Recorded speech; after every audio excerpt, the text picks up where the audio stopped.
السلام علیکم ورحمۃ اللہ وبرکاتہ۔ شروع اللہ کے نام سے جو بڑا مہربان نہایت رحم والا ہے۔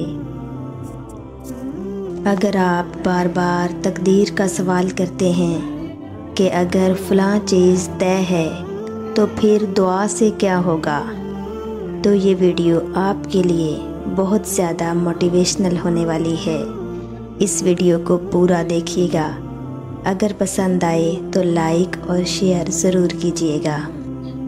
تم کوشش کرتے جانا چاہے سہنا مشکل ہو جائے، تم توبہ کرتے رہنا چاہے تمہارا دل باغی کیوں نہ ہو جائے، تم نیت صاف رکھنا چاہے دل ٹکڑے ٹکڑے ہو جائے، تم خیال رکھنا کہ توکل کی کشتی کہیں ڈگمگا نہ جائے، تم کوشش کرنا کہ بھروسے کا دیا کہیں بجھ نہ جائے، تم مانگتے رہنا جب تک دعاؤں کا ایک دریا بن نہ جائے، تم روتے رہنا جب تک گناہ قطرہ قطرہ بہہ نہ جائے، تم یقین کی اس حد کو پہنچو کہ لہروں کا کنارہ ہی مڑ جائے، تم اس طاقت کا سہارا مانگو کہ طوفان کا رخ ہی پھر جائے، تم کوشش کرنا کہ کتاب ہستی بس طلب خدا بن جائے، تم دل کے کمرے میں ایک آس ہمیشہ روشن رکھنا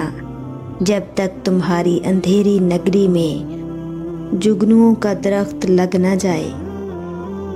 پتہ ہے اس دنیا میں نہ اللہ کے سوا کوئی ہمیں سمجھ نہیں سکتا، کوئی ہمیں جان نہیں سکتا، ہر شخص کا نظریہ ہمارے بارے میں وقت اور ظرف کے لحاظ سے بدلتا ہے۔ لوگوں سے کبھی ڈرنا نہیں چاہیے، کیونکہ لوگ صرف ڈرا سکتے ہیں۔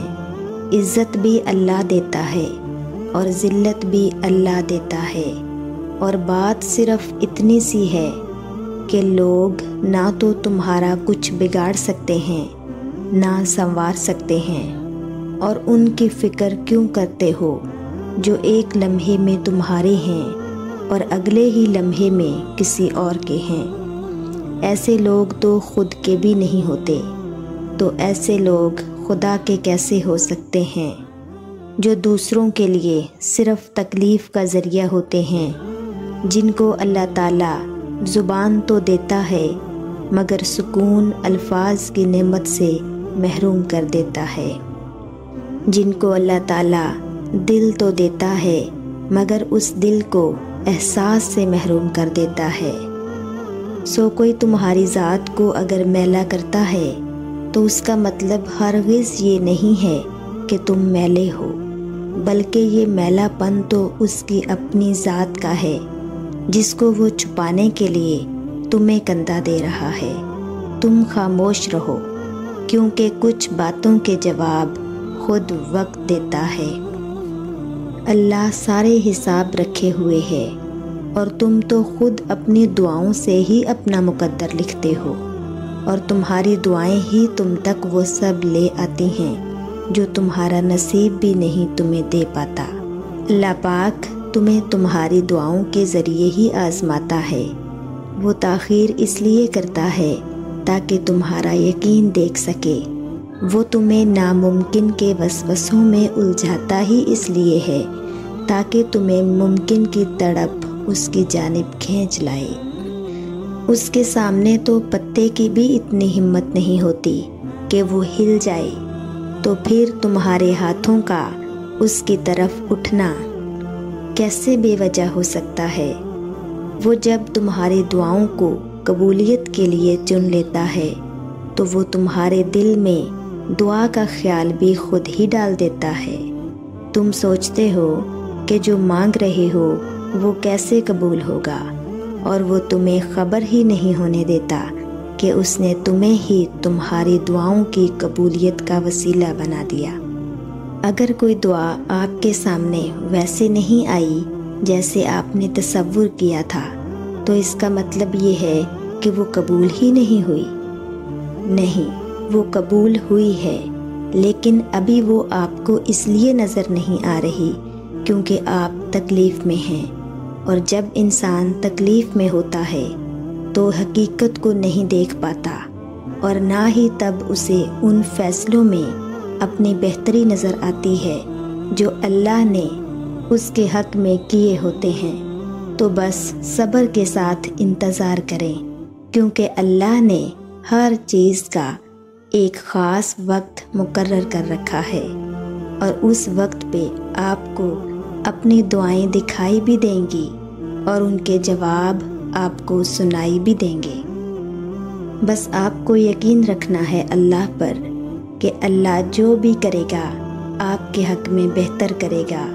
ہو سکتا ہے کہ جو آپ ابھی مانگ رہے ہیں وہ اگر آپ کو ابھی مل جاتا تو بہت تھوڑے وقت کے لیے ملتا اور پھر ہمیشہ کے لیے دور ہو جاتا، لیکن اگر وہ کچھ دیر کے بعد ملتا ہے تو ہو سکتا ہے کہ وہ ہمیشہ کے لیے آپ کے پاس رہے۔ آپ نہیں جانتے لیکن اللہ جانتا ہے۔ اللہ تعالیٰ نے قرآن پاک میں ارشاد فرمایا ہے، اللہ جس لکھے ہوئے کو چاہتا ہے مٹا دیتا ہے اور جسے چاہتا ہے ثبت فرما دیتا ہے، اور اسی کے پاس اصل کتاب لوح محفوظ ہے۔ ہمارا مسئلہ یہ ہے کہ ہمارے پاس سوال زیادہ ہیں، یقین کم ہے۔ ہم بار بار تقدیر کا سوال کرتے ہیں کہ اگر فلاں چیز طے ہے تو پھر دعا سے کیا ہوگا۔ دیکھیں کہ آپ کے رب نے کیا فرمایا ہے کہ جسے چاہتا ہے بدل دیتا ہے۔ لوح محفوظ کو پردوں میں رکھنے کا کیا مقصد ہے؟ ان میں سے ایک مقصد واضح ہے کہ اس پر لکھا ہوا صرف رب کے علم میں رہے تاکہ انسانوں میں سکون قائم رہے۔ ایک ماں کو اگر یہ معلوم ہو جائے کہ اس کی اولاد کو فلاں دن فلاں وقت پر ایک تکلیف پہنچنے والی ہے تو اس کے لیے ہر لمحہ تکلیف بن جائے گا، تو بہت سی چیزوں کا پوشیدہ ہونا انسان کے فائدے کے لیے ہی ہے۔ اور اللہ تعالیٰ مزید یہ وعدہ دیتے ہیں کہ دیکھو سب کچھ میرے اختیار میں ہے، میرے حکم سے لوح محفوظ لکھی گئی، میرے ہی حکم سے مٹ بھی سکتی ہے۔ میں جو چاہوں لکھ دوں اور جو چاہوں مٹا دوں، یہ سب کچھ اللہ کے اختیار میں ہے۔ جس کے اختیار میں ہے اس رب سے رابطہ کریں، یہاں وہاں نہ بھٹکیں، یہاں وہاں سے تسلیاں اکٹھی نہ کریں، یقین کے ساتھ طلب کریں۔ دعا الفاظ نہیں کیفیت ہوتی ہے، اس کیفیت کو دل پر طاری کریں۔ دعا کا مانگنا ہی قبولیت ہے، یعنی اس کے مانگنے کا انداز، اس کے اندر موجود یقین، اس کا احساس ہی قبولیت ہے۔ غور و فکر کیا کریں، آپ کا اپنا دین ہے، ہمارا اپنا رحمان رب ہے، جھجکتے کیوں ہیں، دیر کیوں کرتے ہیں؟ طلب کریں، عطا ہوگا۔ دعا ایسی طاقت ہے جو پہاڑوں کو بھی ان کی جگہ سے سرکا سکتی ہے۔ دعا نصیب بدل سکتی ہے، جو چھن گیا وہ واپس لوٹا سکتی ہے، جس کے ہونے کا گمان بھی نہ ہو وہ کر سکتی ہے۔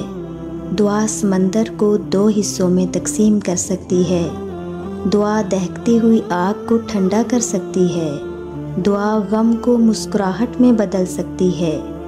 دعا مقدر کے ہر اس لفظ کو بدل سکتی ہے جس سے تم راضی نہیں۔ دعا اللہ کو منانے کی طاقت رکھتی ہے۔ دعا وہ واحد عمل ہے جو کائنات کی ہر چیز قدموں میں لا کر رکھ سکتی ہے۔ دعا ہر گمان کو حقیقت میں بدل سکتی ہے۔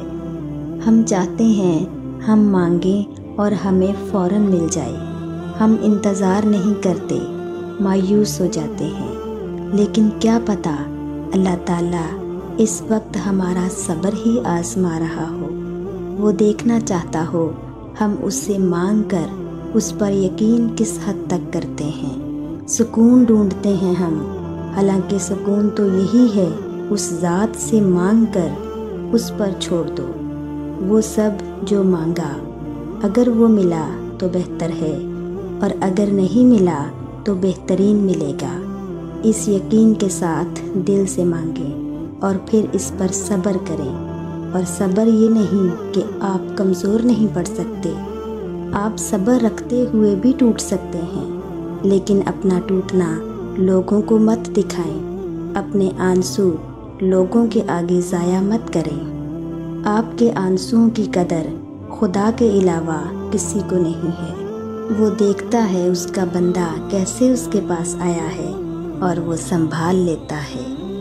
اللہ رب العزت سے دعا ہے کہ وہ آپ سب کے لیے آسانیاں پیدا کرے اور آپ سب کی جائز خواہشات کو پورا فرمائے۔